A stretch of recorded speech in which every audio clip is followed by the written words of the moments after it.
All right. Welcome back to the 3 of 7 podcast, everybody. Just want to let you guys here at the table know, and also the listeners know, I'm struggling today on account of these holidays. All right. The holidays is always a time of struggle for me. Just went to town to try to get a cup of coffee. And even just tried to eat. And there's so many people in town that you can barely move. Everybody's stressed out, running around. I've got a puppy. Okay, that made it even worse. You know how many women came up to me? Did you bring it in the coffee shop? It's worse than usual. Yeah, I brought it in the coffee shop. You did that for attention. No, you I don't didn't. bring a puppy into a coffee this shop. dog It's in the truck right acclimated. now. Well, I can't bring it into the studio because it'll be barking. And, I ain't and heard that whining. dog bark yet. No, It's out there in the truck barking right now. because it wants out. More women came up to me Than usual? than usual. They probably So, thought, Chili, you know how that is. they thought, look at this creepy Real old man bad. bringing this dog in here trying to get attention. That's sad. Real bad, okay? The holidays are a time of struggle for me because I look around me and I think about how lazy all these people are. Nobody's at work. Nobody's getting any jobs done. Nobody wants to do nothing but celebrate these pagan, idolater, sinful, satanic holidays. Okay? You give an American the opportunity to celebrate a pagan holiday, Jump all over. they drop everything and jump all over it. Yeah, they literally killed a bunch of native people, put sick blankets on them, and here we are celebrating it. Is that what Thanksgiving's about? Yeah, how It's many? it's the wool blankets we infected Yeah. them with. Yeah. Killing the natives.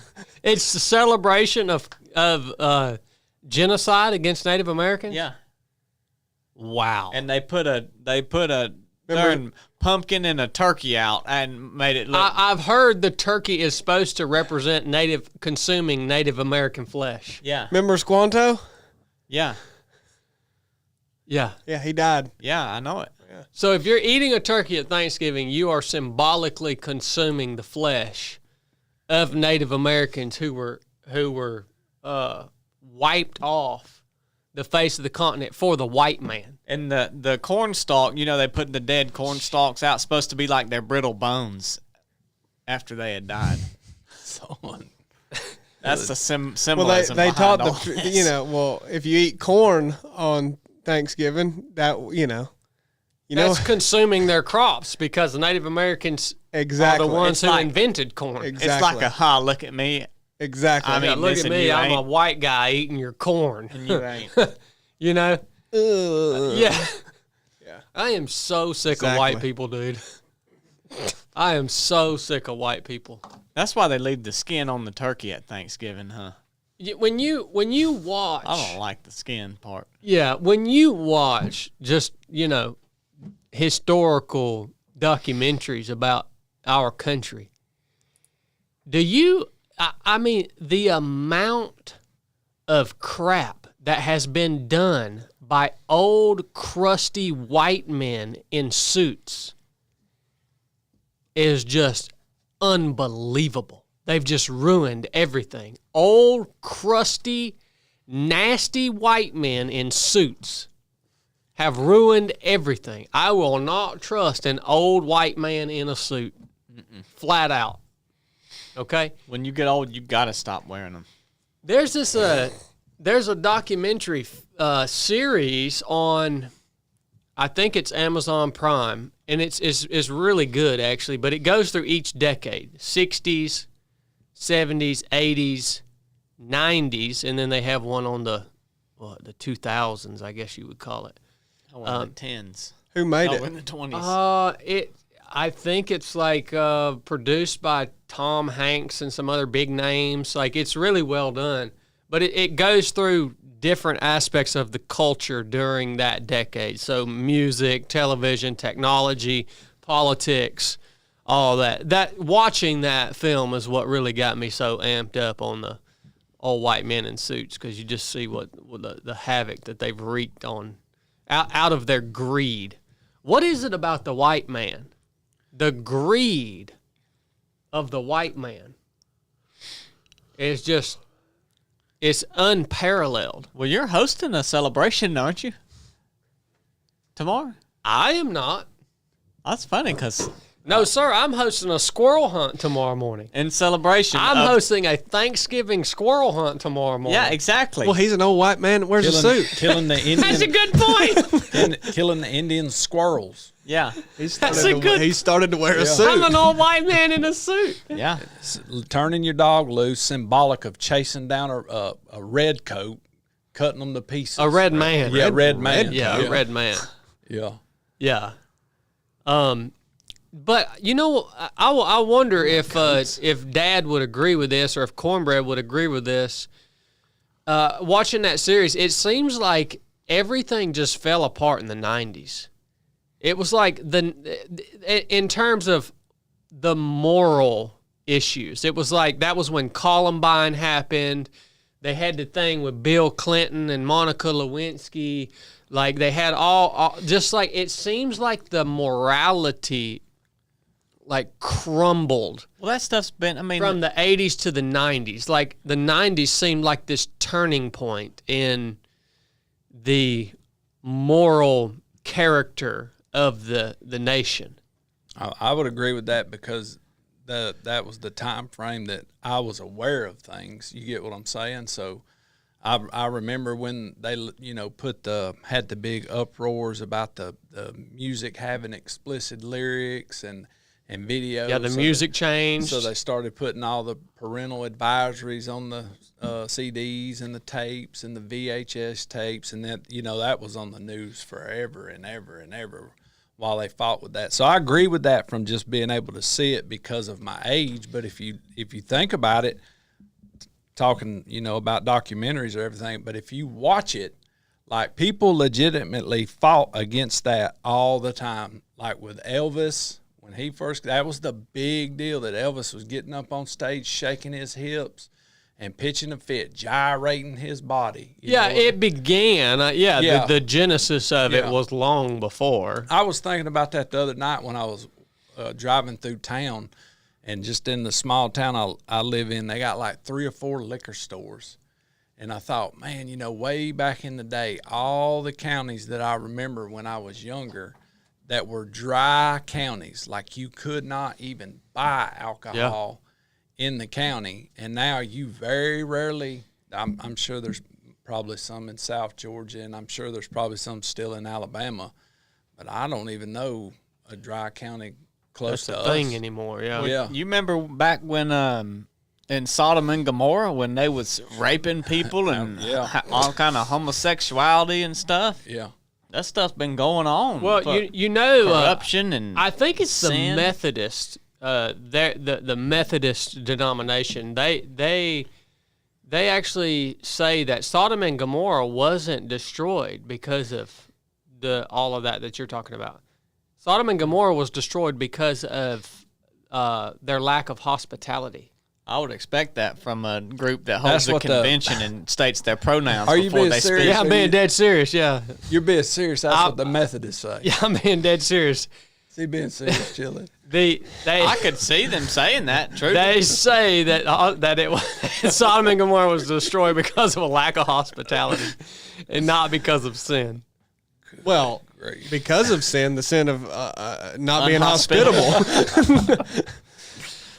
If you're a Methodist, you better think about that as we're moving into this holiday season. And here we got you better quit saying that. And Is we- what you better do. We got all kind of people leaving Christianity for Calvinism now.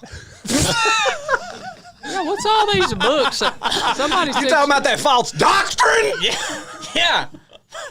People abandoning their faith in Christianity and Baptizing babies?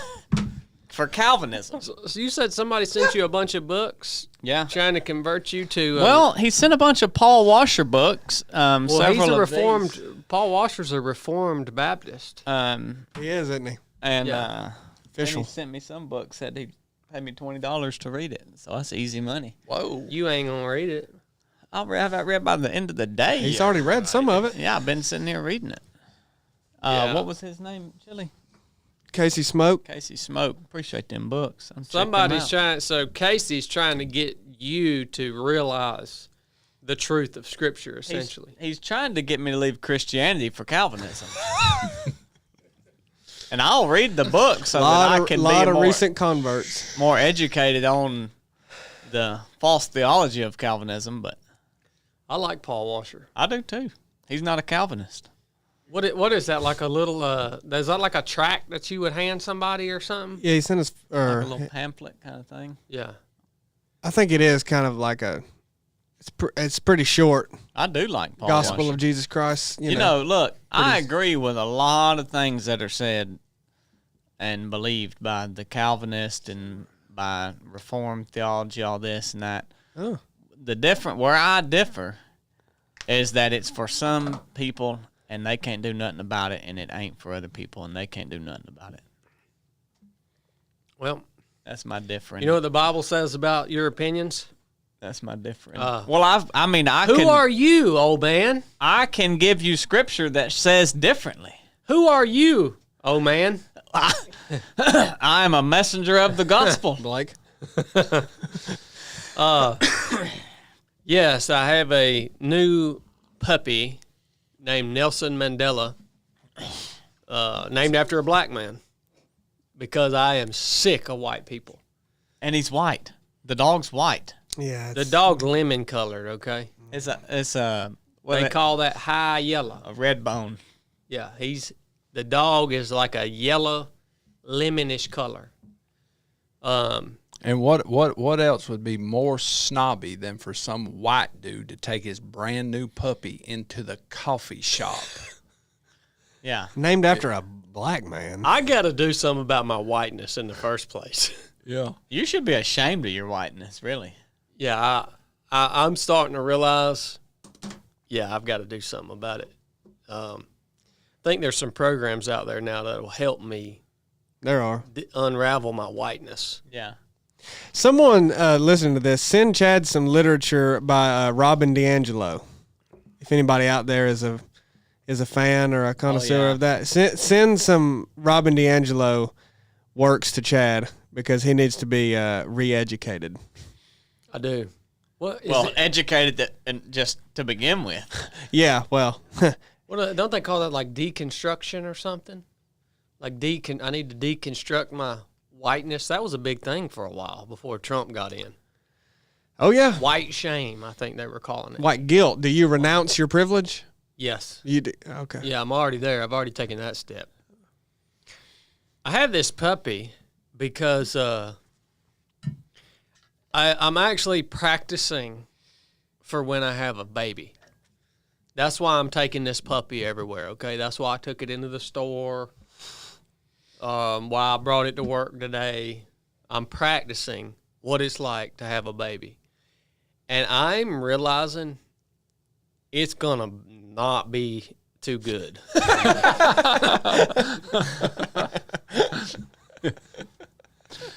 Yeah.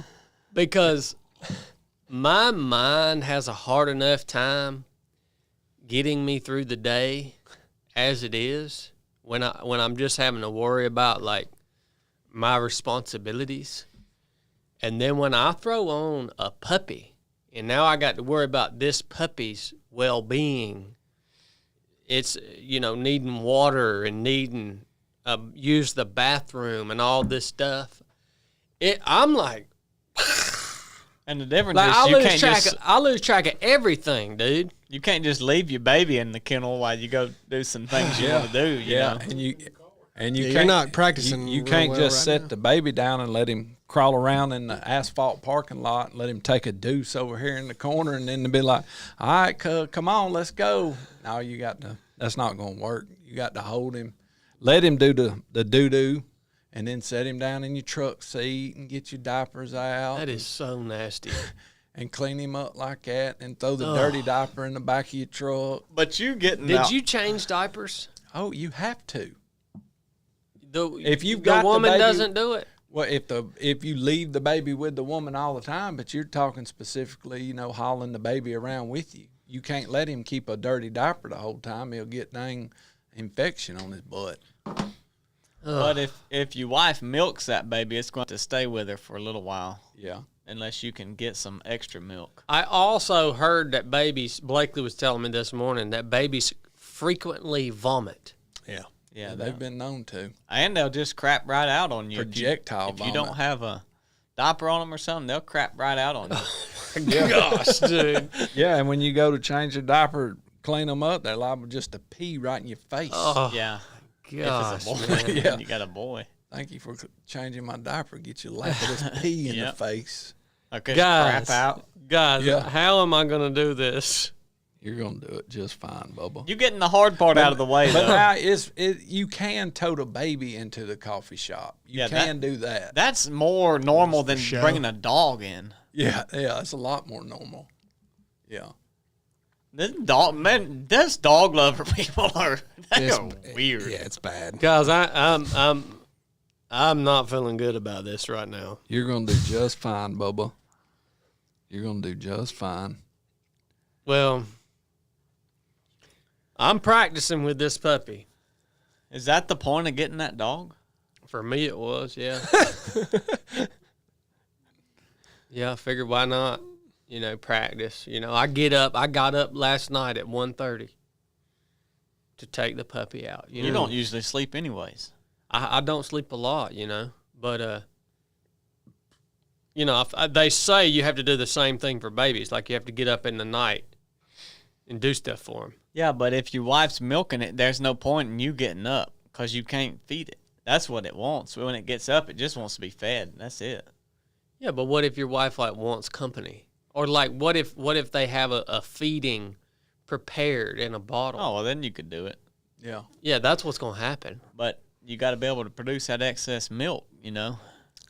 You got to pump.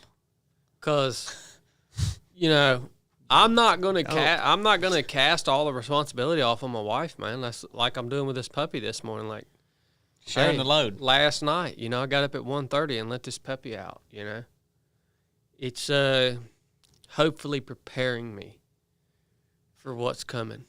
Really for what you guys. It's whatever is hard about this, it's y'all's fault. Really, because y'all are the ones that convinced me. I didn't. Not you. I'm talking about these two.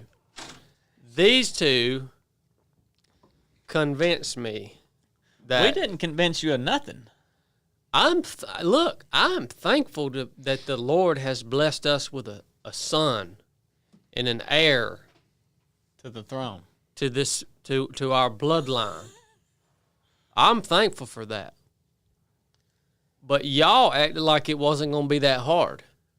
Okay, you're still acting like it's not going to be that hard. Yeah. Well, no, now they're switching up on you, acting like it's going to be like you're Well, now just- they're telling me all about all this Yeah, stuff, like exactly. getting peed in your face. Yeah. And Yeah, what I'm crapped on. telling you is your project here of training with the puppy ain't worth nothing.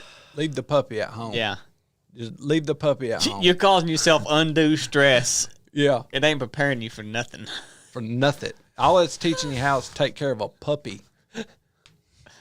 You're causing undue stress. It was a terrible idea to get that dog. Now you're going to have a baby and a dang dog that's 5-6 months old that you got to worry about Chewing crap up. nipping at the baby, licking the baby right in his face. And, Yeah, giving it sickness. parasites and stuff. Beat that thing. worms. Nasty animal. You're going to be taking care of the baby at 1:30, and then the ratty dog's going to want to go out, and you ain't got time for it. It's going to crap in the floor. Yeah, it's going to So then you're cleaning up baby crap and dog crap together. Should have never got that dog. That was whole where you house messed smell up. like crap. That was where you messed up. I might as well just smear crap all over myself. I might as well just start now, taking my turds out of the toilet and just smearing crap all over myself. So I go ahead and get used to the smell of it. And your truck. The best kind of training you could do, don't get the dog. Tell Brooke to crap on the floor, and you have to go clean it up. Yeah. That would train you better for what having a kid's gonna be like. Get you some diapers and just say, look, let me just crap in your diaper. Let me change it. So that's more realistic training. Yeah, there you go. Yeah. You'd have been better off to get one of them little monkeys, man. Or a chia pet or something. Yeah. You know, it is amazing to me that the human race hasn't went extinct. You know, it's amazing that so many people have children. I mean, you're talking about a lot of nasty things that you got to do.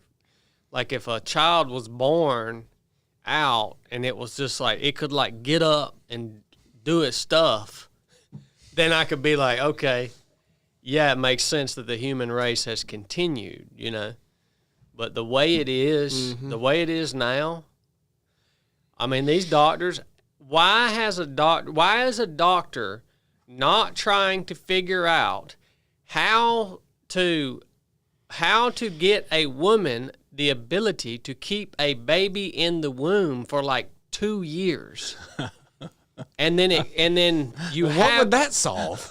because then you have the baby and it's already like 2 years old. It can come out, walk, talk, learn. That thing will be in there. Hey, give me some food. No one's ever thought of this, and no one's working toward this. Right now, we have a 9-month-old baby that comes out and it can't do nothing. No, I'm talking about can't even hold its own head up. Yeah, if we can keep that baby in the womb for longer, 2 to 5 years even. 5 years old, the baby could come out. It's good. It starts school. Yeah. Nobody's thought of this? There's got to be a way to do it. There's definitely no way to let a person grow 2 years inside of another person. There's definitely no way. There's got to be a science to do it. Well, let's not entertain that or act like that the problem is you couldn't stay in there 2 years. The problem is, what difference would it make?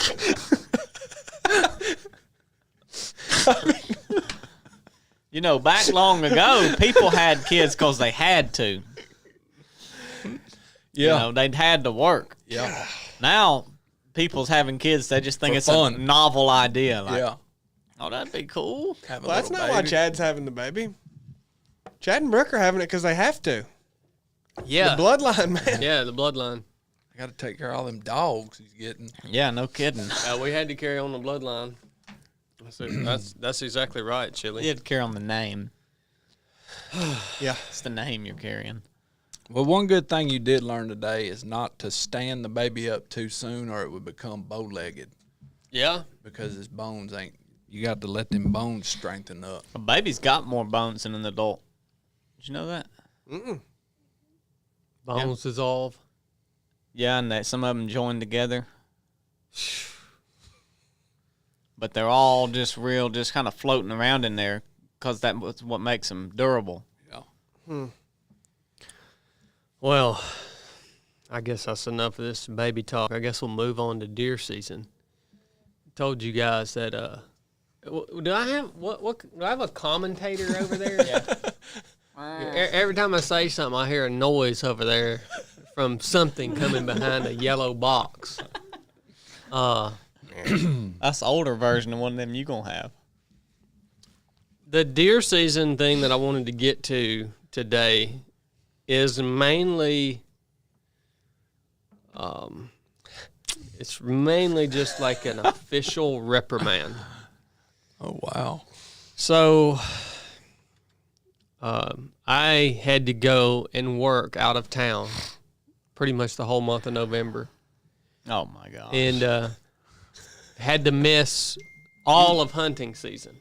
You spent 2 days working of the whole month you were gone. My wife just sent me a message that said, I'm such a good husband and I'm going to be the best dad because of how I took care of that puppy. That's sweet. Banking that Bacon merit. Making that merit like a Catholic, son. He's storing them up. Yeah, Chili, by the time you have a kid, I'm going to have so much merit banked up. Can you give it? Oh, yeah. Okay. Yeah.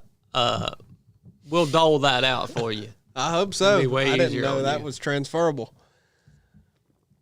Deer season mainly a reprimand. I was gone. I left the whole hunting lease to Blake and Cornbread. Was really rooting for him. was paying attention to what they were doing. They were sending me updates and this and that. They hunted for 2 or 3 times. no. Not many. Cornbread said he hunted over 14 days straight. He did put it in. He put in the work. They hunted 2 weeks. Let's just call it 2 weeks. They hunted hard for 2 weeks. Had perfect weather. I'd say I never hunted hard, but Had perfect weather. Perfect I wouldn't. location. That's a compliment. Had everything in their corner.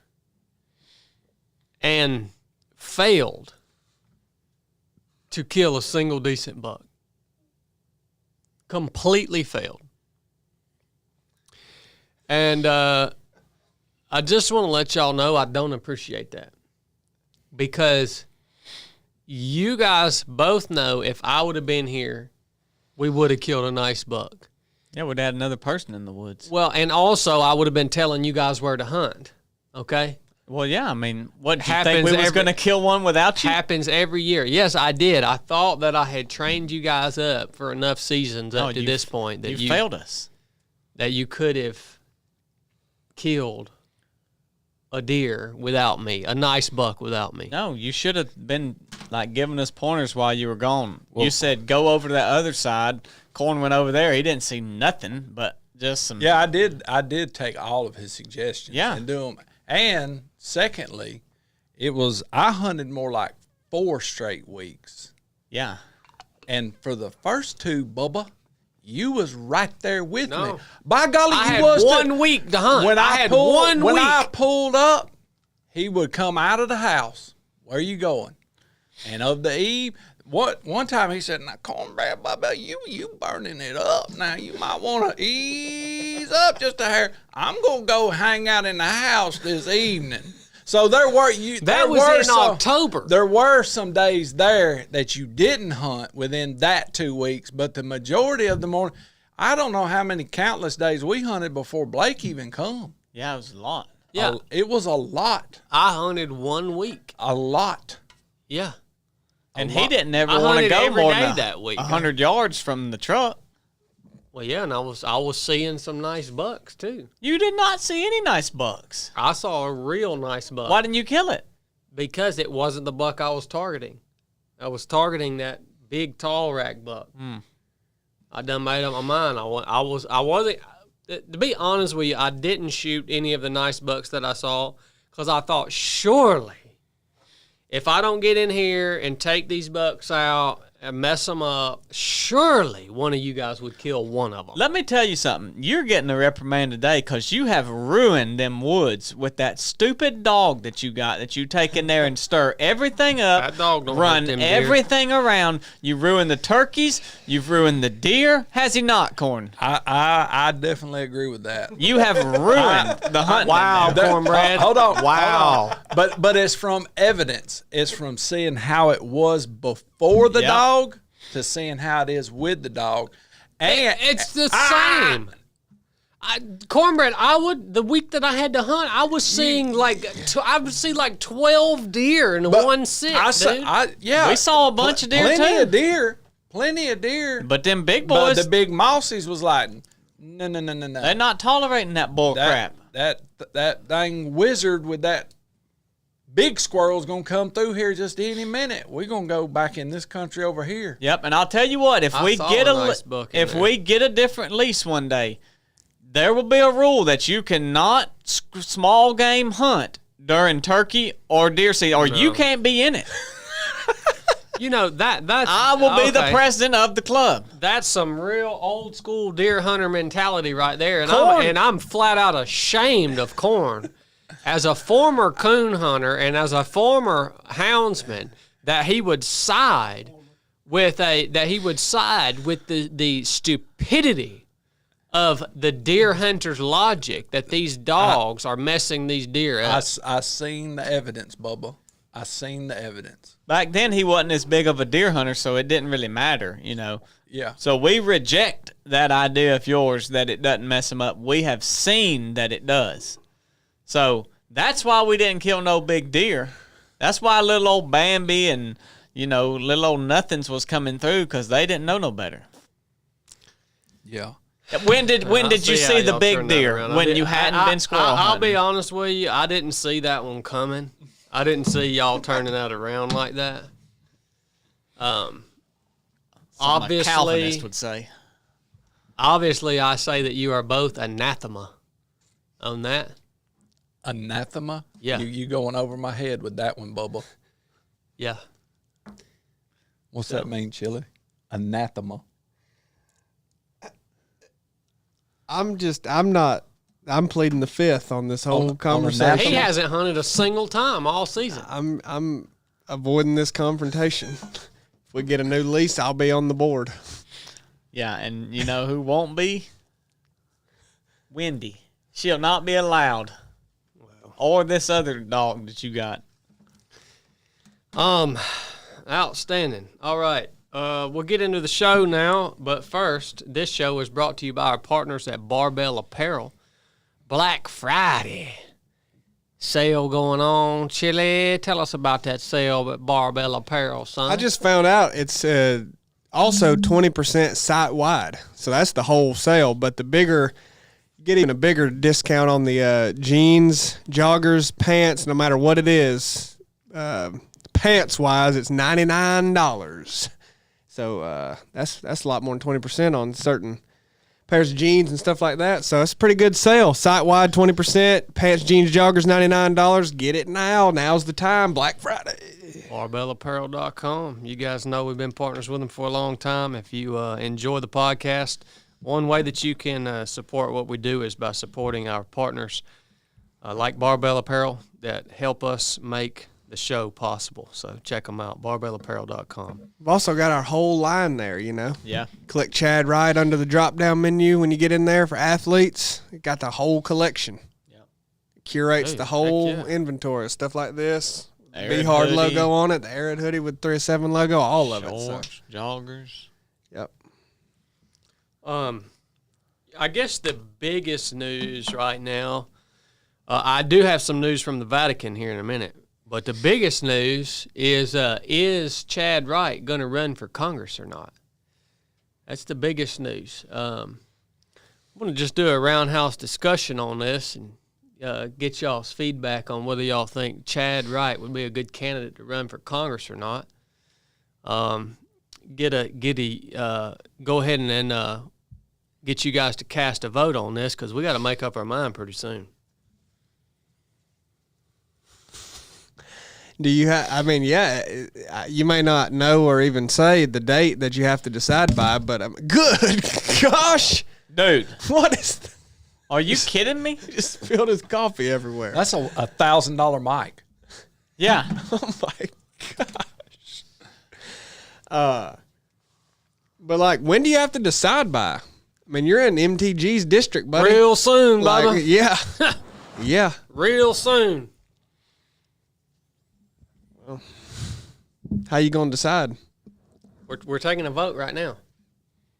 I just called This it. is going to be the deciding Yeah, I vote? just called it to the vote. Ooh, that's some pressure, Bubba. Who all's voting? I don't know that you're prepared to do all the things you got to do. You guys are voting. Just us. So I want me and the listeners want to hear you guys are casting the deciding Well, vote on this. you get a vote too. Okay. Yeah. Well, In Parish, What about Parrish? Yeah, we got to. he lives in the district. If we need a tiebreaker, we'll get it. Parrish could be the tiebreaker. Yeah. But any comments that you guys have on this? Anything you want to share with the people about my past? Anything you want to share with the people about my character? You know, whether or not I'm even going to be good for this or not. This is your time to do it. We're going to have a vote right here, and we're going to see how this goes. Can you keep your beard? Yeah. Yeah, he can keep his beard. What are we voting on? If you should run? Oh, okay. Yeah. Okay. Kick it off, boys. I want to hear from y'all. Big news. What are we having? Some kind of debate? Not a debate, just a round table discussion. Yeah. Well, it's just to raise your hand. if Well, there's you're no in- question been asked, so just go ahead, give your thoughts, Corn. Well, I'm in the dead middle with it right now. So knowing that you would be serious and do a great job? Yes, absolutely. Knowing you got a baby coming up, no, probably don't need to do it. Probably ain't a great idea. Business aspect of it, would it be great for your business, so on and so forth? I really believe it would. Whether you won or not, I'm confident you would win. His 307. Yeah, but you said your business like you didn't Yeah. mean. I didn't know what you meant by that. I meant 307. Like his. I heard you can get really rich in there. So I'm on the fence with it. The Canaan, the Amish, the dirty, stinking Mexicans, and the Chinese eating their crap, all that's going to come up in evil ways and be twisted around on you. And as my friend, I don't want to see no evil trying to cause that bull crap. You know, there's a single response to all of that. What? I was just fooling about. Well, Trump talks about them eating cats. Who was he talking about eating cats? Oh yeah, immigrants from Haiti Yeah. So they're literally eating cats. in Ohio. Yeah. Well, I've heard that as long as you haven't had any affairs or anything, there's really nothing you can't work around. And I've heard that too. And I'm clean on that. I've got no affairs or womanizing. Or kicked a dog. Yeah, or kicking dogs or anything like that. I'm clean on that. You're out. So I heard we can. Yeah, corn's out. On the dog thing. Clear that up on the dog thing. If it's a hunting is dog, true, yeah. if it's a hunting dog, you can kick it. If it's a pet dog, if you've kicked a pet dog, you can't get around that. What That if they're is true. drinking water, though? That is true. This is a first litmus test right here. You see how unclear you just were? You could have, the way you said that could have been misconstrued as Corn's out because of the affair thing. No, he's out from kicking a dog. Yeah. He's the never dog, had yeah. clarify that. Exactly. That's if you got to be better at that if you're going to be a politician. So misconstrue what you said. currently, before the round table finishes, I'm on the fence.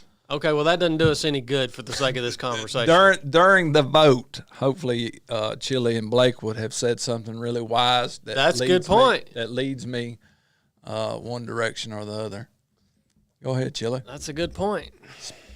That's That's what this is all about. Yeah. Well, I'm just trying to gauge his Because my campaign is ran on transparency, okay? This is us being transparent, Yeah. okay? There ain't none of this, oh, we need to keep this between us. Do you mind if I tell so-and-so what you just told me and this and that? There ain't none of this crap happening. I've done seen it already start to happen, all right? Do you mind if I tell so-and-so? Look, if I tell you something, do what you want with it. There ain't no secrets here. what we've started doing. No, that? not Oh, you guys. Other people I've had There he goes again. conversations with, okay? Yeah, y'all make sure you clarify. But look, my campaign is ran on ultimate transparency. All right? And it needs to be a team effort. You got to have somebody. This would help. This would have helped Donald Trump's whole presidency if he had somebody there next to him, just being like, "Well, hold on, what he meant by that was this." Yep. He would have kept saying all of his same things, and it would have been just as entertaining. But then someone would have swooped in right and said, he meant this. Easy done." Like an interpreter. Yeah, exactly. To some I'm really, before I cast my vote, I mean, I would never be as rash to say that I could never be swayed. But I'm pretty locked in. I'm just doing this more for the sake of everybody else, I guess. And Well, and you're going to get paid. well, you're right. I would like to just offer you a rapid fire interview to just gauge your preparedness and readiness to be able to do this. Well, Do you stand by the comments that you've made in the past about Mexicans and Chinese? I was just fooling about. Pretty good. What exactly did you mean when you said that Rome, Georgia is a industrial crap hole with people crapping all over the sidewalks and littering everywhere? What did you mean when you said that? I meant that this district hasn't had good representation over the course of the past few decades. And, hey, man, things about to change around here. That's good. That's real good. What do you think of Donald Trump? What do you mean by what do I think of him? I mean, do you support him? Do you seek his endorsement? Do I seek his endorsement?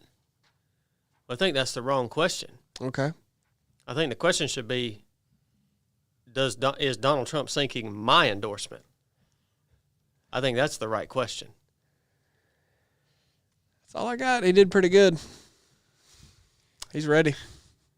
I vote yes. You gotta ask him what he meant about Barry College. They might lose a little bit of funding if he gets in. That'll be in today's running video. Ooh. Yeah, no, I cast my vote. I'm a yes. You're casting yes. Yeah, he should run. Now, I wouldn't vote for you to win.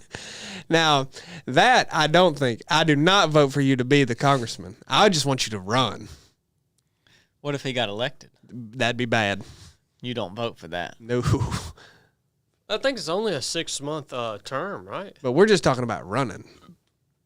Yeah, this is a weird for everybody listening. This is a weird situation, by the way.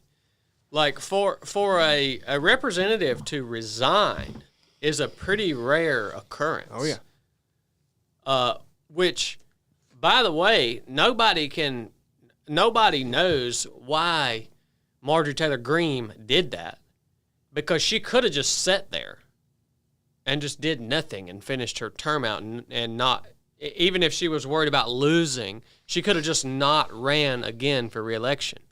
So everybody's like, why did she resign? Well, the biggest school of thought is that she was about to get primaried by Trump. Like Trump was going to send someone in to run a primary against her, and like, would she have won that? Probably. But Well, she could have just not, instead of resigning, she could have just rode out her term and not seek re-election. well, it just wouldn't have looked this clean. It wouldn't have been this clean, avoided all the conflict, avoided the questions and answers about the rift with Trump and everything. Like it wouldn't have been this clean. This was smart, in my opinion. Really? Oh, Lord, yeah.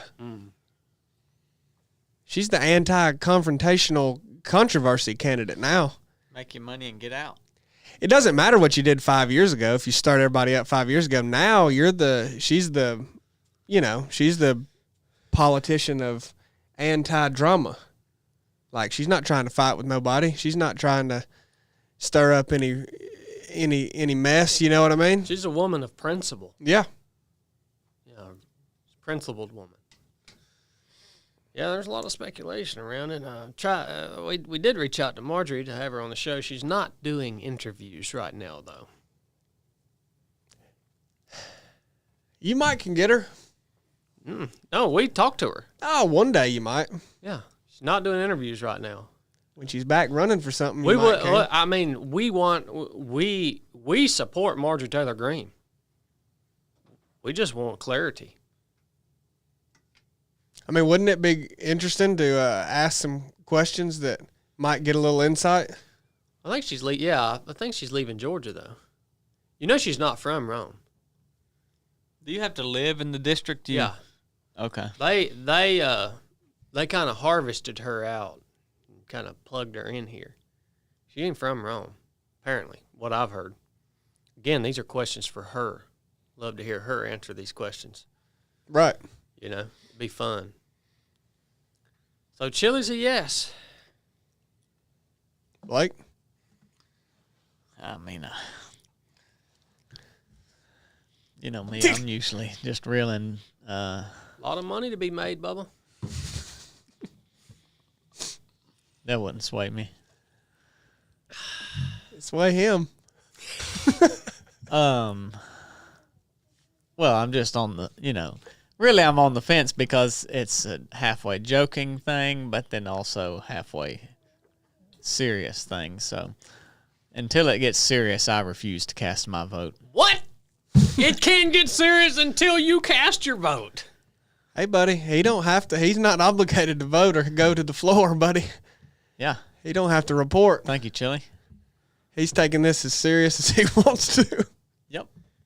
What the crap, Until dude? I see a little more seriousness displayed, You don't have my vote. How is it not serious? Like, we're literally having meetings about doing this. What do you think? Do you feel that? Do you feel the seriousness of it?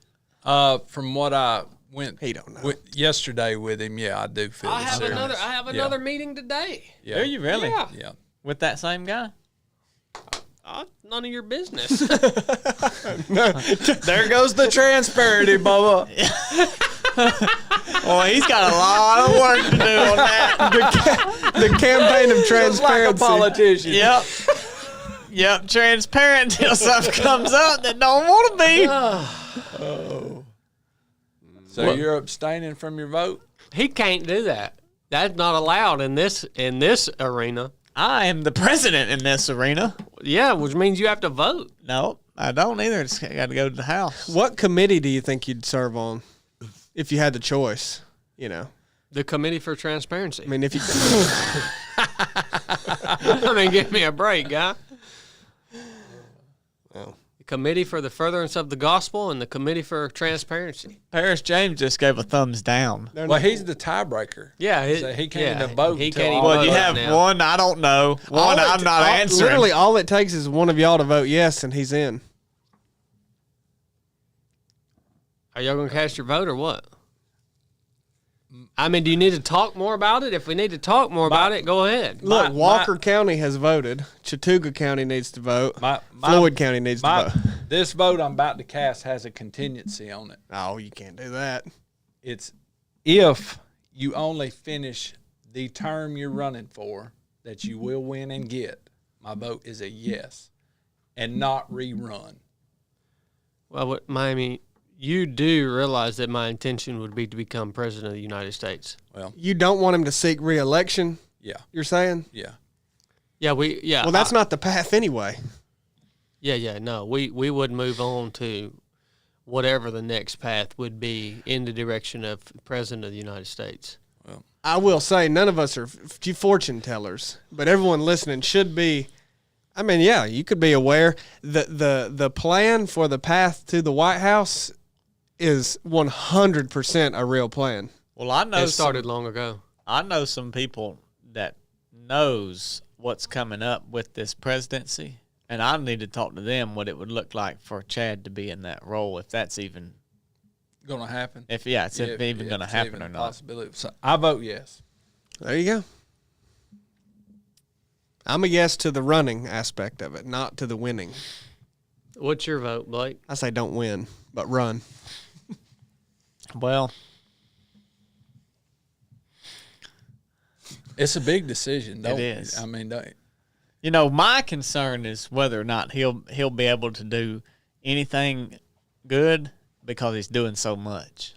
Just don't win. My concern is more for him as a person, you know. Don't Yeah. worry about me, Bubba. My whole life has been a life of service, doing stuff more than I'm capable of Look, doing. buddy, I have a plan for you with so many contingencies that the plan to the White House, I've got the plan if you win this seat and if you don't win this seat. It can go so many different ways and tunnels. It all ends up at the same place. Yeah. I would recommend not winning, but running. I get that. Well, I'll just tell you, it doesn't matter to me. If you want to run, I'll support you with it, and if you don't, that's fine with me too. I'll support That's you not with a it. vote. I'm not going to tell you one way or the other. You've been kicking this around a long time. Yeah. He's been wanting to be in politics for a long time. Yeah. That's not a vote, Blake. And by the way, I don't want to be in politics. I'm doing what my constituents tell me to do, which is why we're having this on a vote. Well, the vote would be, He's when not a it's cast. politician. Yeah, I'm not a politician. Oh, gosh, I hate that line so much. Yep. Yeah. I'm not a politician. I'm just trying to be one, you know. I'm Just running. just running and campaigning and being a politician, but I'm not one. Well, it sounds like since Blake won't vote today, it sounds like we're not going to be able to get to the bottom of making this decision today. You have a majority. Yeah, you've got to. It doesn't matter what I vote. You got 2 yeses. Okay, well, what if I vote no? Oh, you're voting? Yeah, too? well, that's Yeah. true. You have to vote too. Exactly. So why don't you vote? Because I was voting at the end. No, I'm voting at the end. No, sir. Yes. actually, if it's a tie, then Parrish will be voting. Yeah, he would vote the tiebreaker for sure, but he kind of already gave away what his tiebreaker vote's going to be. Not for sure. So you guys, not necessarily. You need to vote. because you guys still don't know what I'm going to vote, but I was voting after him because I vote yes. But you can. I vote yes. You vote yes. Yep. You can end it now anyway. It don't matter what you vote. You're running. Oh crap. Got your new candidate here, Congressman Wright. You know, I did a truck talk on this yesterday, and a lot of people were saying, you know, how it was split on YouTube, yay or nay. You know, probably more yes. Oh, definitely. But definitely more yes. But like a lot of people have valid points. You know, you like to think that you are, you know, different than everybody else who's went and done all that crap. You know what I mean? You like to think that you're different. But how do you know? You know, I guess you can't know. Well, it's like basically a lot of people are saying it's impossible not to get sucked into that whole machine, you know what I mean, and become a part of it. Right. Like it's impossible not to get corrupted on you know, on some level, you know what I mean? And you like to think, well, nobody's going to corrupt me. You know what I mean? But how do you know, you know? It's it's got to be an evil, wicked place. It's got to be, man. I mean, I would imagine that you could probably feel the darkness in that place. I would imagine. Yeah, I'd imagine. Yeah.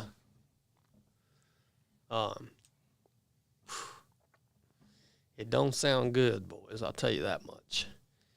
It don't sound good. Yep, sounds like you're running though. Yeah, and I would hate to go in there and take the taxpayer-funded salary as I voted on things that raised the cost of living and the taxes on American citizens that were paying my salary. Like, it just, I mean, even just the nature of the job is so scummy in my view, that it's why I've always said that, like, the actual desire to win and run and think you can do this and do that, like, is a disqualifier. And everybody has to have that ends up doing that job, because, Well, unless you do it the way we just did it. well, how else are you going to end up there if you don't have any desire? I mean, All your buddies vote you into doing it. look, buddy. You ever heard of that? You ever seen that happen? You probably never seen that happen because it's never happened before. Well, you Okay. can convince yourself that that's why you're doing it, but I mean, it's more than that. Like, I mean, people may, you know, definitely disagree with my perspective, and that's fine. They may be right, but like, I just view that as the first disqualifier, which means that everybody who's ever been a congressman is disqualified in my book to even do. Really, to be honest with job. you, man, one of the big things that's holding me back about becoming a congressman or running for Congress is I feel like it is too piddly of a position for me. Like, I just feel like it's a piddly position, you know? Well, whatever like, position it is in government, I mean, we don't know what we don't know about it. And we Yeah. don't know, like, people keep saying, like, oh, it's impossible to not be corrupted or whatever. Well, yeah, I mean, there's one way of looking at that as, like, no man can wield the power or resist the temptation that they get that we are currently unaware of what it's even really like once they're in that position. And that's and maybe they're right in saying that. Mm-hmm. But the other way of looking at it is saying that, like, unless you are corrupted to some extent, you will not end up in that position. Mm-hmm. Maybe that's true. I don't know. Like, I don't even know. Well, yeah, and it's interesting that you say that because Like, it just flat out won't happen. You would it would be interesting to see at what point in the journey, Exactly. at what point comes the moment where you have to say yes, I agree to this Exactly. or these terms, because if I don't agree to them, You're stopped I somehow. can't proceed. Exactly. That At point what is point coming. is that? Yeah. Exactly. And that's what I don't like. That's what I've feel a little bit bad about, how much I've talked in the past about that and about whatever, but I don't really know. I can't tell you this is what happens or this is the steps exactly and this is when it that is why I think it would be very curious to run and figure that out. Would you run No. in my steed? No. Why? You voted yes for me, but you won't do it? I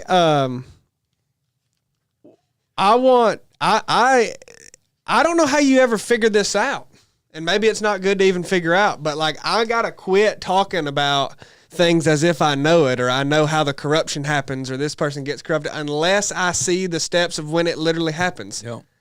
And if somebody that I knew ran or I ran, I could figure that out. So I'm asking you, why don't you run? But I'm not going to do it. Because he wants to know the steps, but he don't want to do the work. That's just like the Chili, running. son. Well, I'm telling you, like, I don't. That's why I don't know that you should run because, like, what if you? I mean, you don't want to win. I'm telling you, like, you don't want the job, but I'm definitely curious of what I'm ignorant of, what I don't know. I would like to know it, but there's no real way to learn that unless you go through it. Would you run, Corn, if I put you forward in my steed? I may. Okay, see, we haven't even talked about this yet. Cornbread might actually be able to take this. Oh well, I'm not going to know that you are presenting me with a hypothetical question. Would I? I'm looking to pass this off to you is what I'm looking to do. No, that's not going to happen. No. And talking about being compromised, whatever it may be, morals, integrity, or whatever, like at what point that might happen, there is going to be people that offer and do things for you that you don't even know happened, or maybe some you do know that is not for you to do something yourself, to compromise yourself, that you're going to have to say, no, buddy, I don't want you doing that for me. Yeah. You get what I'm saying? Yeah, for sure. Yeah. Yeah, I wouldn't run because I'm literally against it. I'm against the job itself. I'm against even seeking the office. But I have to admit, I would like to know what it looks like. I mean, because I really got to quit saying anything about it because I don't know what it looks like exactly. That curiosity makes me want to get an insight from somebody that's doing it. I've always really wanted to be the governor, Yeah. That's what I would like to be, is the governor. Yeah, I mean, is every I believe it. My political, if you could say my political allegiance or my allegiance to the state is to the state. yeah. Not the United States, but to my state. I've always identified more carnally. Yeah. If I had to say what do I identify most with, it's not with the United States. It's with Georgia. Yeah. Like, this is my home. This is my state. You know what I mean? Right. That's me. Maybe that's a Southern thing. I don't know. One way of looking at it too is like thinking about if you ran for governor in Georgia.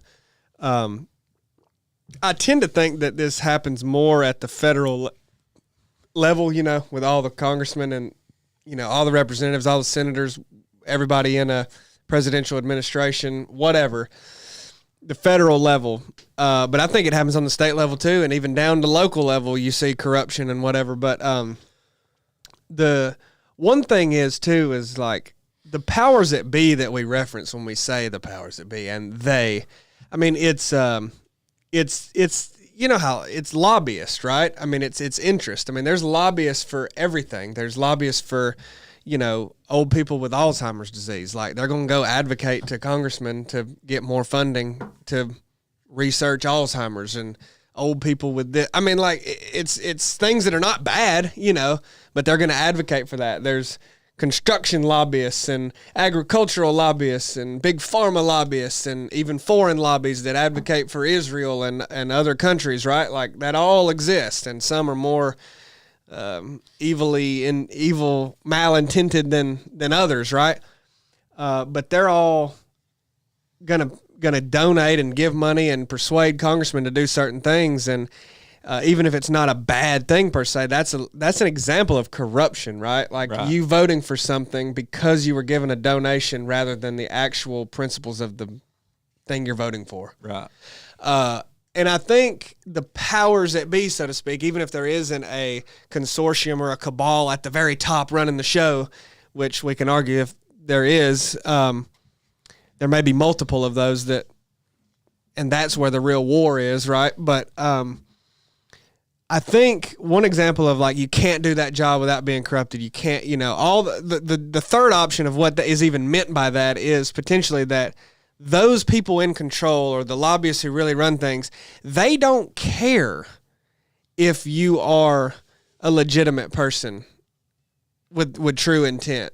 It doesn't matter to them because they know they'll get you either by you giving in or by like going behind you, like Corn was talking about, and getting a deal done in your name behind closed door. Like you don't even have to be corruptible to be corrupted. Yeah. Because someone around you, you're not an island, right? Like someone around you can be, and it's not hard to get to you or to influence things or to end up making you resign or to end up making you and your impact null. Right? Like if you, like say you run a campaign, you don't even have to be corrupted along the campaign trail. You run a campaign in Georgia, you get however many votes are needed, you know, in this special election, and then it goes to a runoff and you're the candidate, you've raised more money, or say you don't. It's all legitimate. Like you go, no one's came to me in this process. I just been doing my thing and campaigning. Like no one's came to me and offered me money or done any kind of thing, you know? But then you become a congressman, and then the lobbyists are going to start talking to you, right? And you turn them down. Don't come in. I'm not doing this, not doing this. You're not corrupted at all.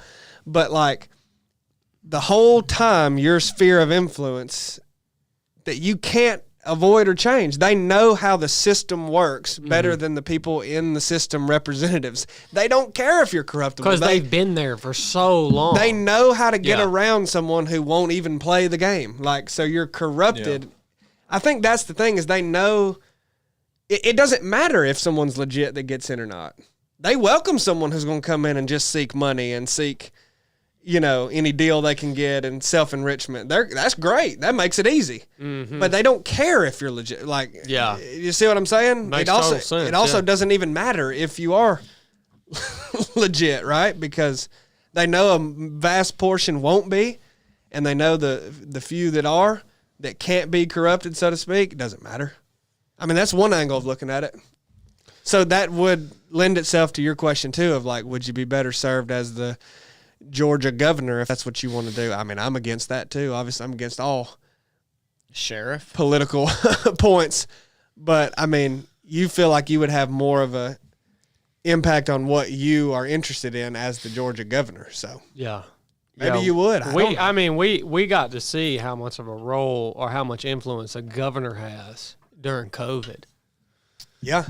Like how much an impact they can make on the literal daily life of people. We saw that during COVID. I don't think I would ever understand how much influence a governor wields unless we would have lived through those times. Right. We did get to see it then, but see that is like, in my opinion, that I just don't like the archetype of person who likes to run for office of any sort. I mean, it's the student body president in your high school that's a dick. Like what that they just like attention. They want power. They think they can do it better than everybody else. And it's like, I just don't like that. There's a flaw there that disqualifies you. So like, even noticing that in Georgia, is that not like what makes people want to run for governor? Because they go, dang, this has more power than I thought.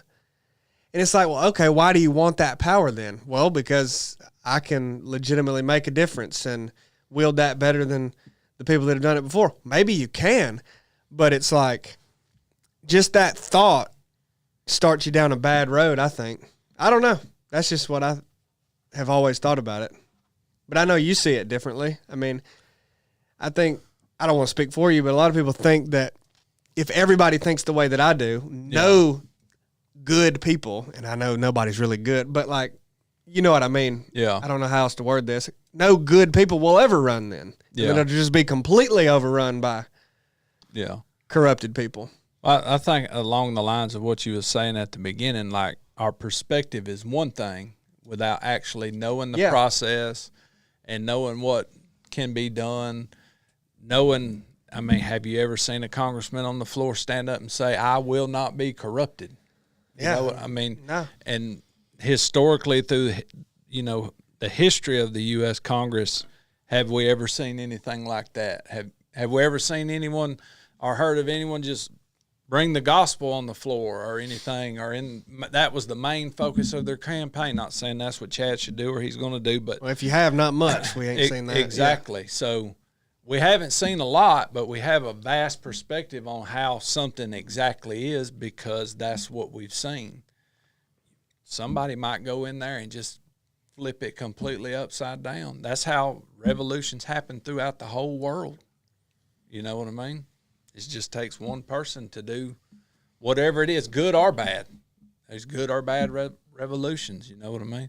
So I think mainly our perspective is tainted because of what we've seen, some reality that we did see, and we just hold on to everybody's like this and everybody's like that and everybody's like this.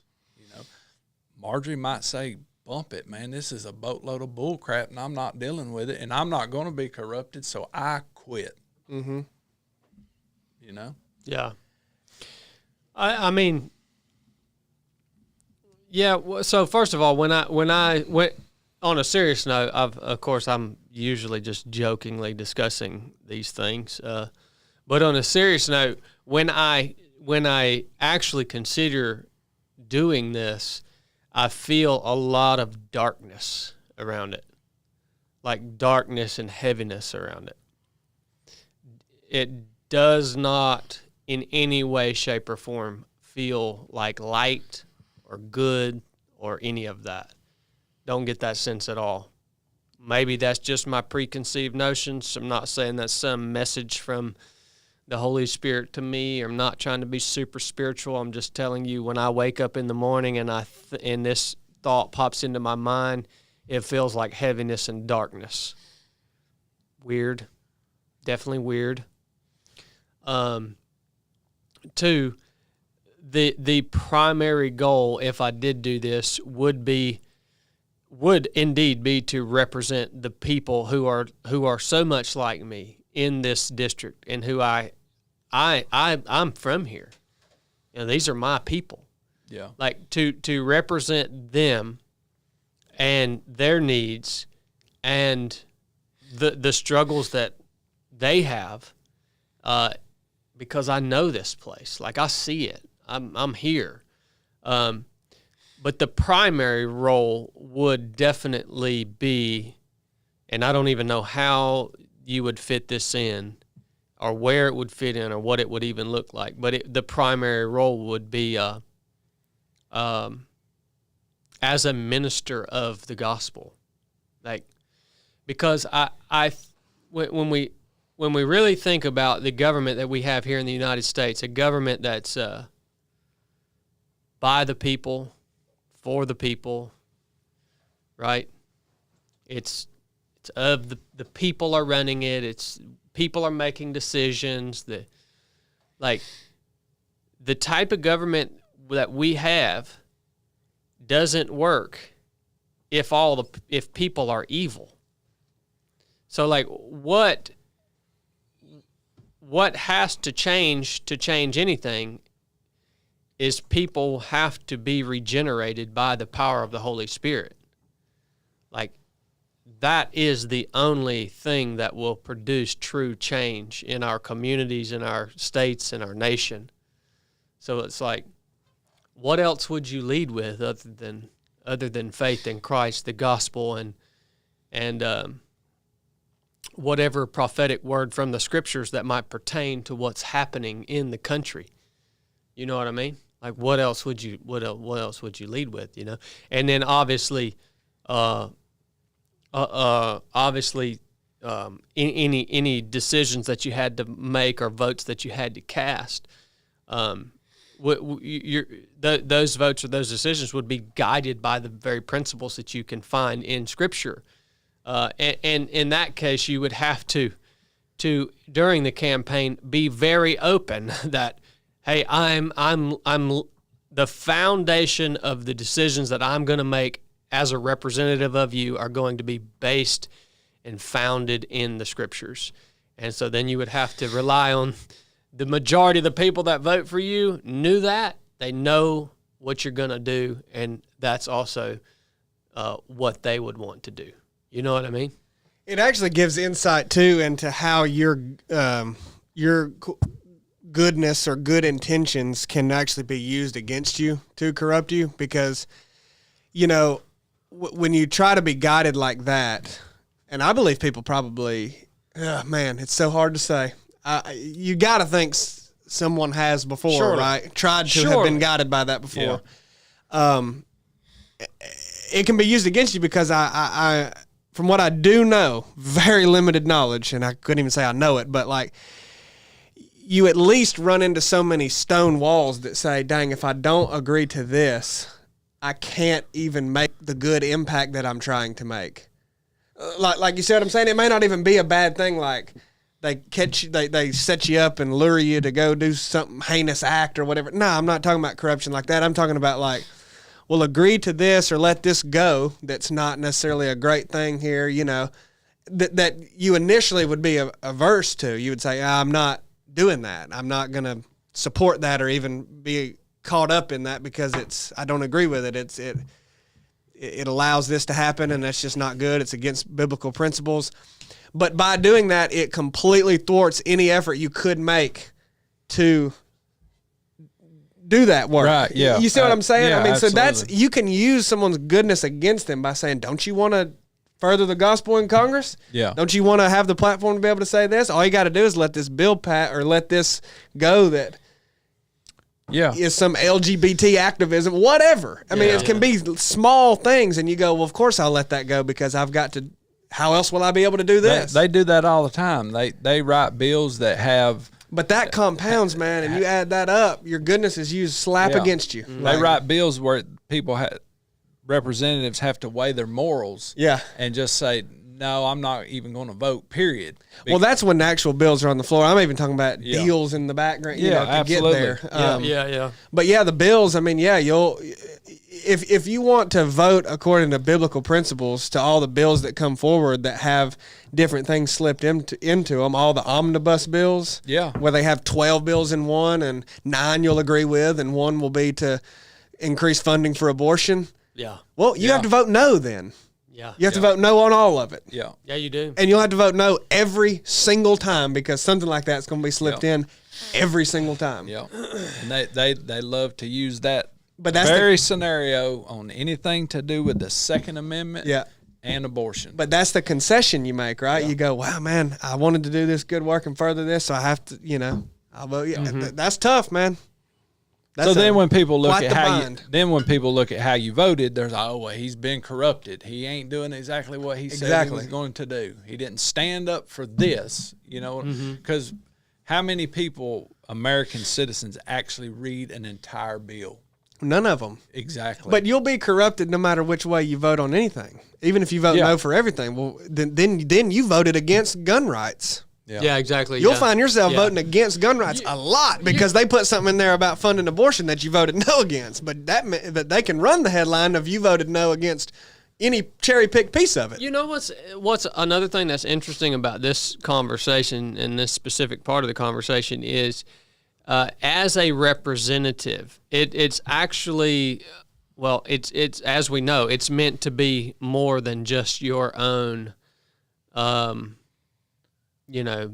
decision or whatever, you know what I mean? So it's like ultimately in a position like that, which is going to probably be 98% of the time. I mean, I guess really the protocol for that would be to have open communication with the people who you're representing. Yeah. And literally poll them on what they want the vote to be from this, because you're casting their vote for them. Yeah. You know what I mean? Yeah.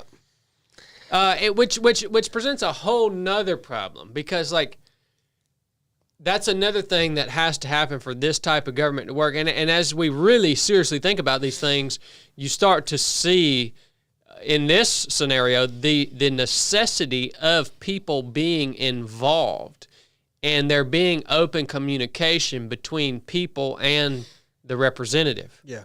You know what I mean? Because if the people aren't involved, then the representative is casting a vote based off of his own decisions. Whereas every vote that the representative casts, would you agree or agree not, needs to be cast based off of the choice of the people he's representing.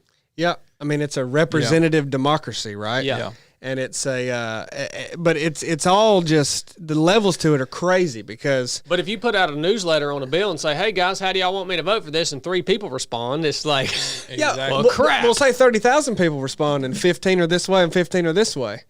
And even in this district, there are some issues that would come out like that. That's true. And boy, that'd be tough. I mean, Yeah, it'd be tough. it's still tough. Like you can't make a decision for everybody every time, you know, but, I just think that the system, the way it is, needs to be wound back. I mean, it's nothing's perfect, and a reset won't make a new perfect form of government.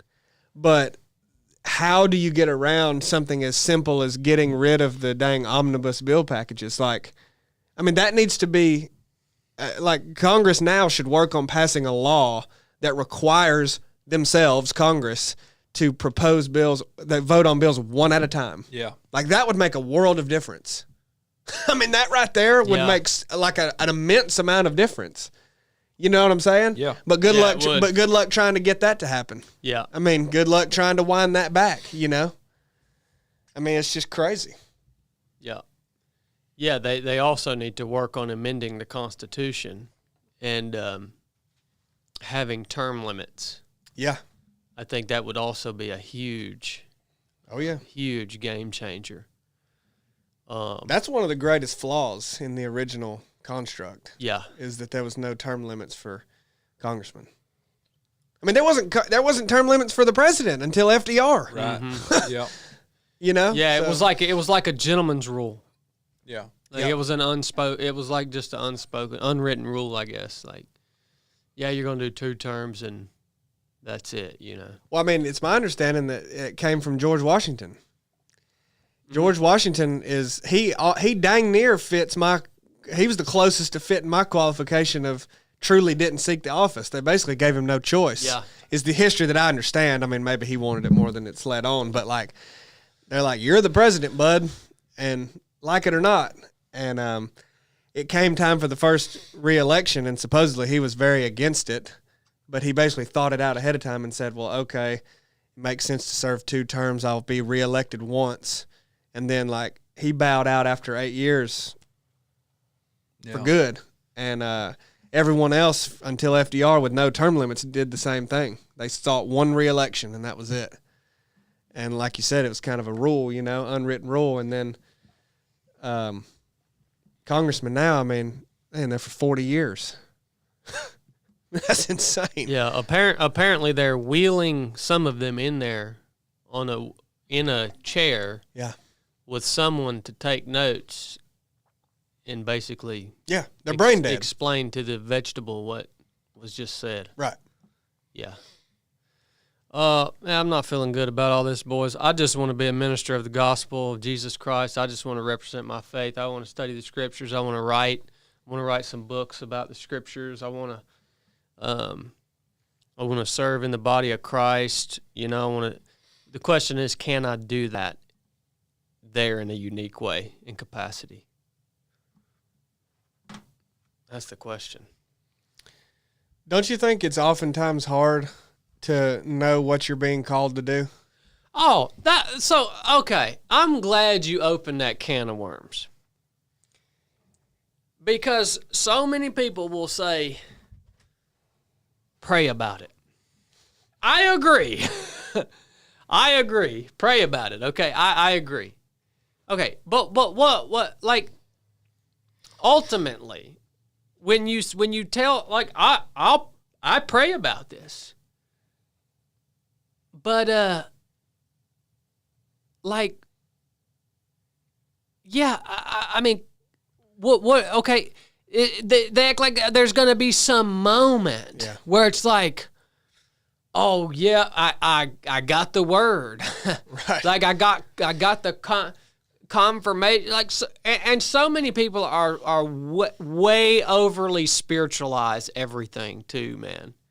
They're like, oh yeah, well this was a sign, you know, this door opened, this was a sign, and I'm like, maybe it was. I'm not saying that never happened, but yes, I do agree with you. It's like how do you know if people say, and I've seen many people say, oh, if you feel like you're being called to do this, go and do this. It's like, well, I don't feel like I'm being called to do this.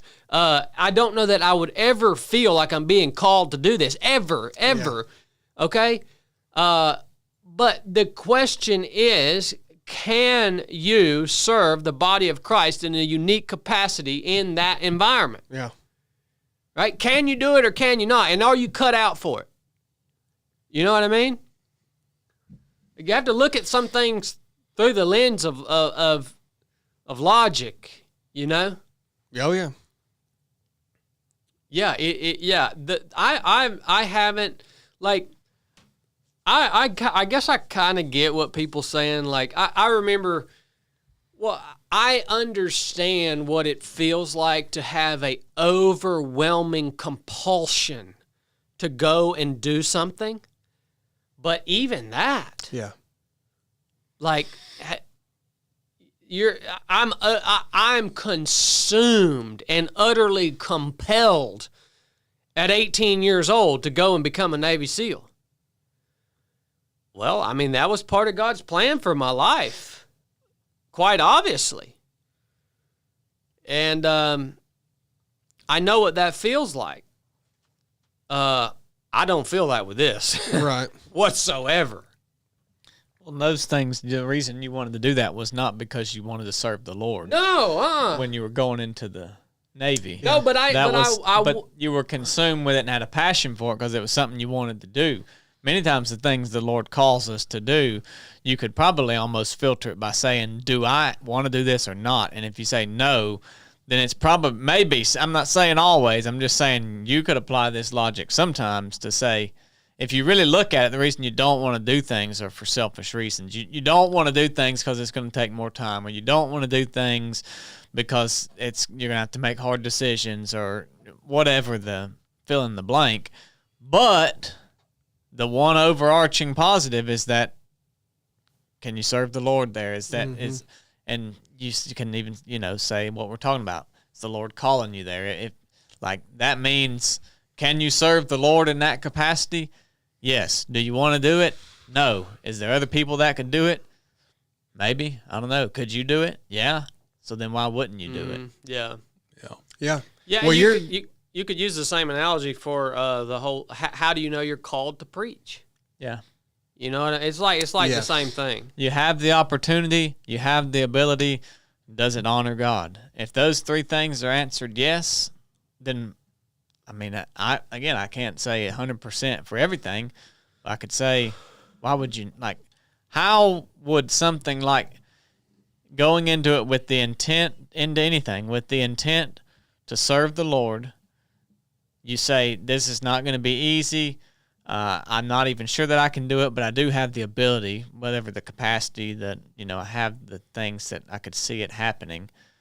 And so I have the intent, the ability, capacity, and it honors God. If those three things are yes, you don't really have to pray about a lot. Yeah. Like, to me, you're looking at it through a logical lens. Yeah. To me, prayer is not like, let me go call Corn so he can tell me what I need to do. To me, prayer is more like, rooting out that selfish part of you, because you are more aligned with Christ when you're spending time in prayer, meditating, fasting. Even everyone wants to leave out fasting. They want to say pray about it, meaning wake up in the morning and pray for 5 minutes and mention this amongst those prayer. But fasting, the thing Scripture calls us to, which we should be fasting anyways. We should be praying anyways. But adding that, doing that for these specific things aligns us with Christ closer, and for me, helps me be able to see more clearly, is this my selfish nature that doesn't want to do it, or is this really God like putting this in me to pull me away from this, trying to keep me out of something I shouldn't be in? And that's what prayer does. It aligns our minds with Christ more so than just trying to think of it logically. Yeah, and you also have to look at like, what are you clearly called to do? For me, like, what do the Scriptures clearly call you to do? They clearly call you to be a husband. If you have children, they clearly call you to be a father. They clearly call you to make disciples. There's another thing. It's like, when you're weighing these things out, you say, is this thing that God might be calling me to do, is it going to impede upon my ability to perform the things that Scripture has clearly called me to do, that I know I've been called to do? I know I've been called to be a husband. I know I've now been called to be a father. I know I've been called to be a minister of the gospel in the capacity that we do it here at 307 Project. Can I maintain all of those things to a high degree?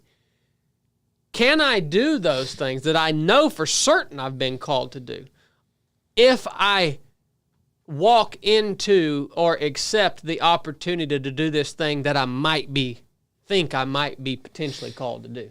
You know what I mean? You have to weigh that out, And I think the callings such as husband, father, those kind of things, like that doesn't go away. You do that until you're dead, and you minister the gospel until you're dead. But the way that you minister the gospel can change. I mean, yeah. We have been, at this point, been called to minister the gospel and have 3 of 7 Project, but one day we might not. It might shift into a whole different goal, a whole different venture. We don't know.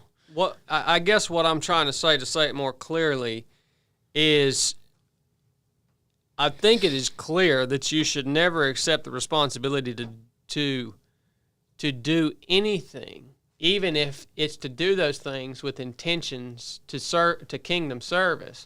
You should never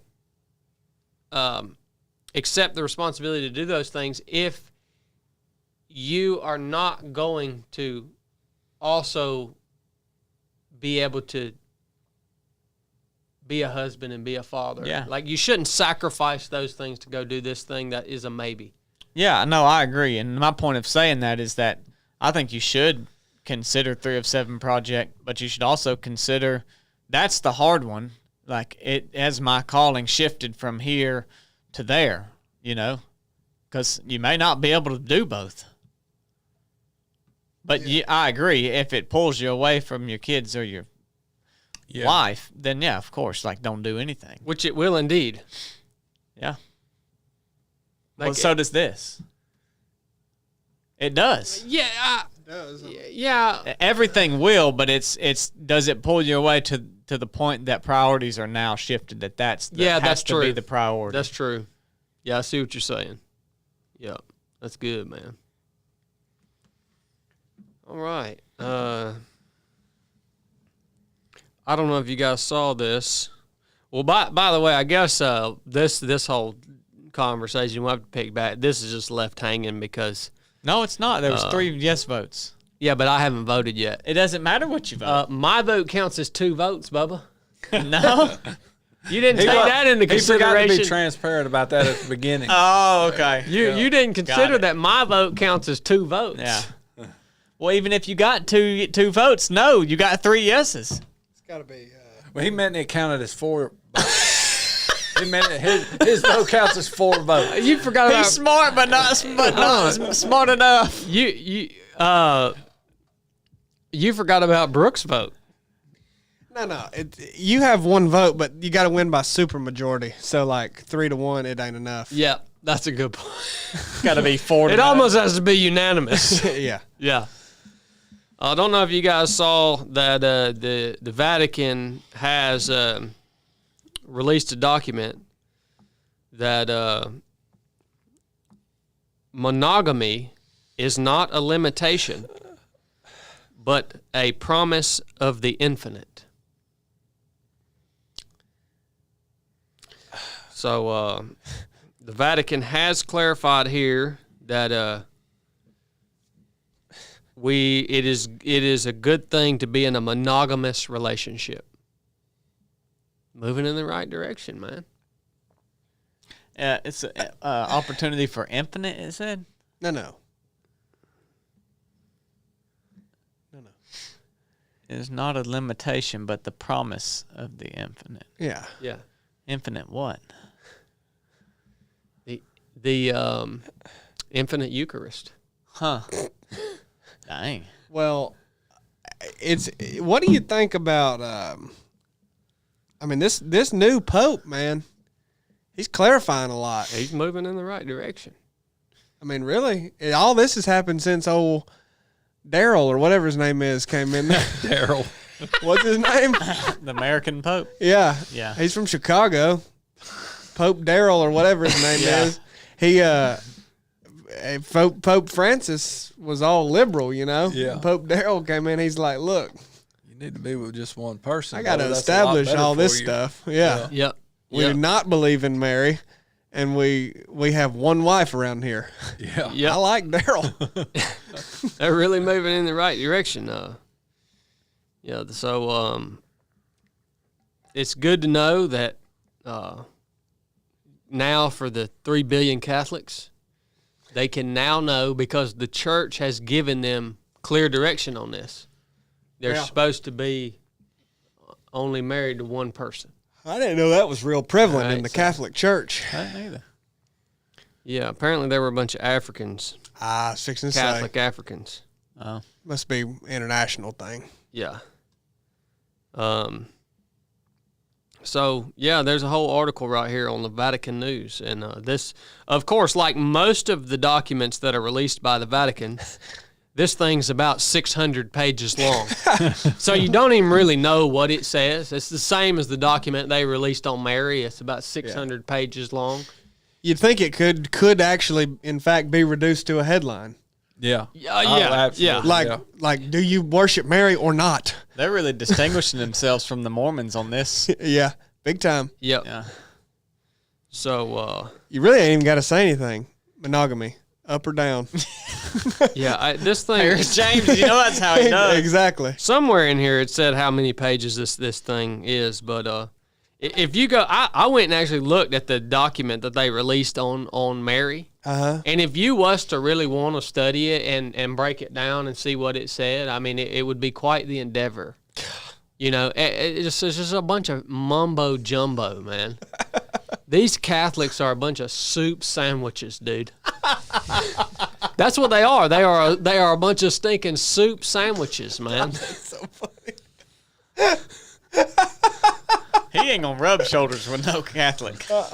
Oh man. Show way. False doctrine. False doctrine. Good night, Thank you, Pope dude. Daryl. Good night. You don't have to come out with a whole canon on a whole new Bible on a Whole new Bible. on you should be in a monogamous relationship, like whole new Bible on who Mary is, the Mary Bible, you know. Good night, dude. Daryl, boy. Setting them straight. Tell you what, glad to see them moving in the right direction. There's still no unity of faith between Christians and Catholics, but Daryl's working on that, bub. That's Daryl's- his next Bible. He's a The closet unity Baptist. of faith.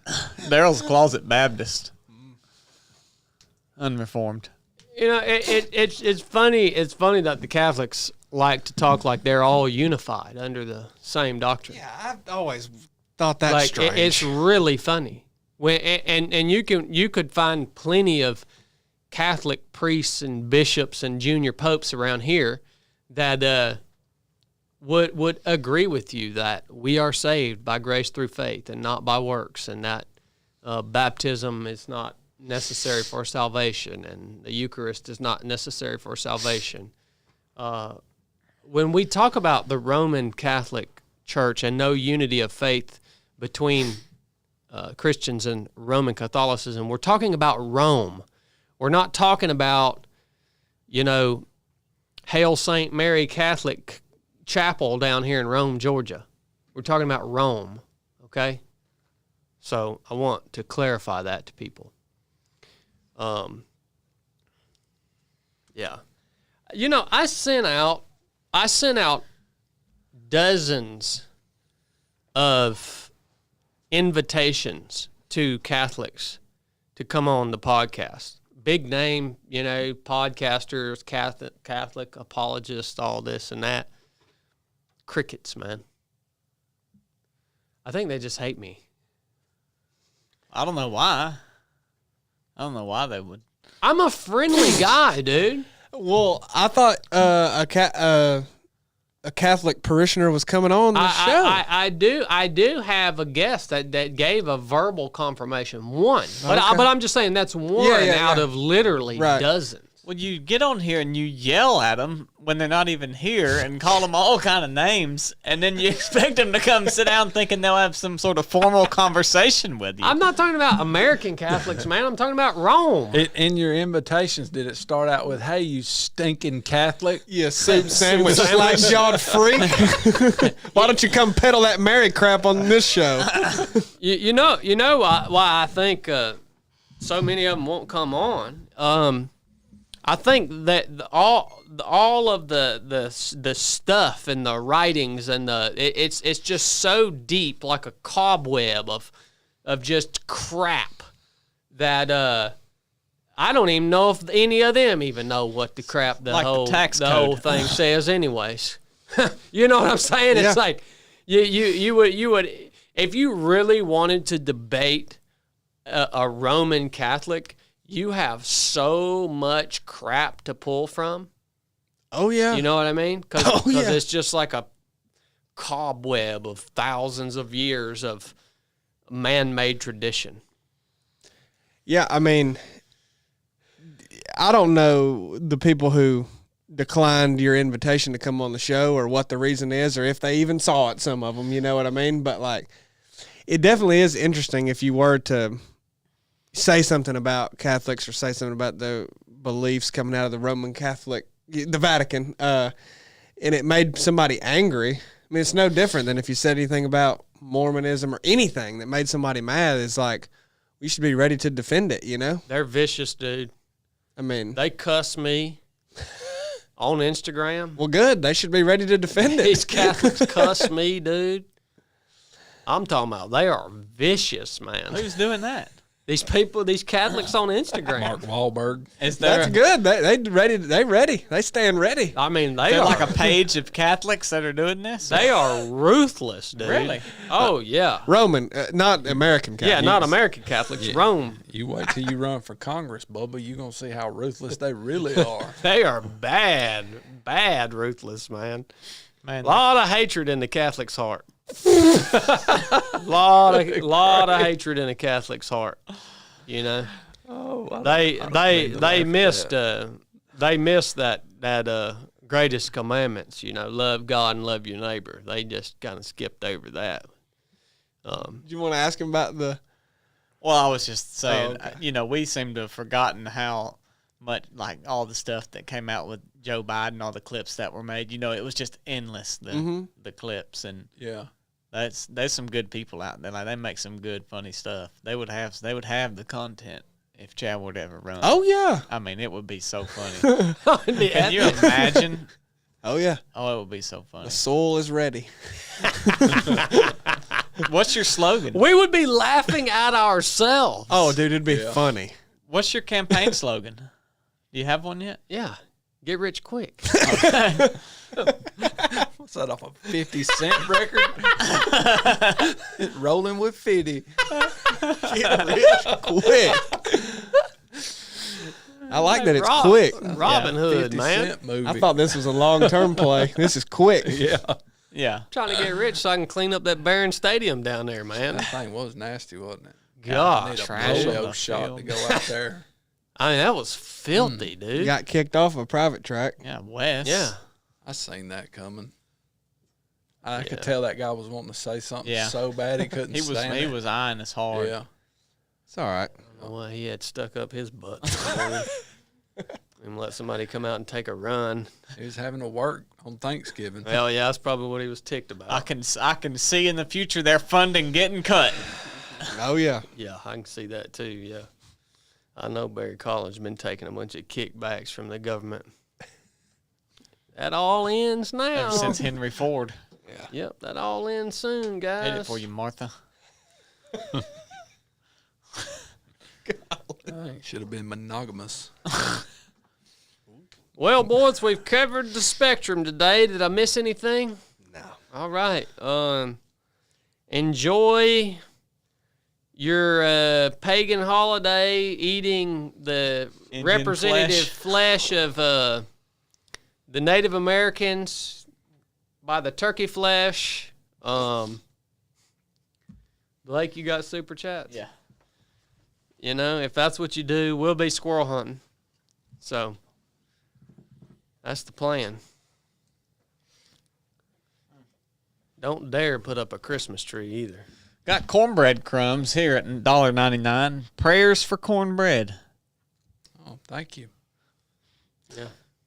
We got Mike Hoffman, $9.99. Don't die in the chair, especially on the Congress floor. As you told me, stop being dramatic. Run, run, run. I have a feeling your constituents will vote you in. Go to seminary too. Hold on, that's Mike Hoffman? Yeah. Wow. He said that before he heard the rest of the show. That was early on. I like Mike, man. Yeah, I do. Mike Oh, yeah. is a really, really solid guy. Yeah. Every conversation I've ever had with him has just been fruitful and edifying, and he is a solid dude, man. Does a lot of work as a minister of the gospel, and I like him a lot. Blake the Jake, $1.99. Gobble, gobble, gobble. Hey, Thanksgiving, boy. Marty Bingham, $4.99. Hadn't heard from him in a while. Marty. I thought he was dead. He said, I have the perfect campaign slogan. If you are dumb enough to eat a turtle, vote for Chad. Dude, that's perfect, dude. He said, I'm the best campaign manager in my price range. I bet he would be good. He would be good, yeah. Marty could probably do that job. Hey, Marty is sharp, dude. Yeah, oh, yeah. You know, you look at Marty, a lot of people, you see him from a distance, you just think he's an old, dumb, bridge building redneck. That joker is sharp, man. Yeah. He's smart. He got a lot of talent, too. Yep. He came back in at $19.99. He said, I panicked and low crawled all the way to Cartersville. I had to call a taxi to get back to camp, and that was just the first evening. Y'all need to try it one time at least. His last one, $4.99. He's got two more. Both $4.99. The first one, it is getting to be proving ground season. I'm starting to have flashbacks. So that was the low crawl. It was 10 degrees and the wind was howling. Everybody was wallowing around on the ground. All kinds of hooting and hollering going on. I love that wintertime proving grounds, man. I love that January proving grounds. It's just cold out. I mean, it's a fun weekend. James Morgan, $20. May God bless you all. Thank you for being here, gentlemen. Thank you, James. I Thank don't know you, if I've James. heard of him. Me either. Thank you, buddy. Sooner Guy, 44307. Happy Thanksgiving. Boomer, eat that turkey flesh. He knows. Ooh. Run, lift, cornhole coming at $4.99. New form of Protestant, Chaddist. If you aren't chosen, it's your fault. If you don't have a beard, you're wrong. If you disagree, you're an American. I knew this was going to happen. Well, this is going to happen. Yeah. You write that first book, buddy. I knew this. Was You won't gonna even happen. have to try it, but Yep. you write one book, and it's going to be. I'm going to have to be buried in an unmarked grave so that people don't worship me after I die. I knew that was going to happen. rightist. Wowza. Do you follow the teachings of Father Wright? If you ain't chosen, it's your fault, Chaddist. There you go. All right, boys. Lord willing, we'll catch you on Monday meeting.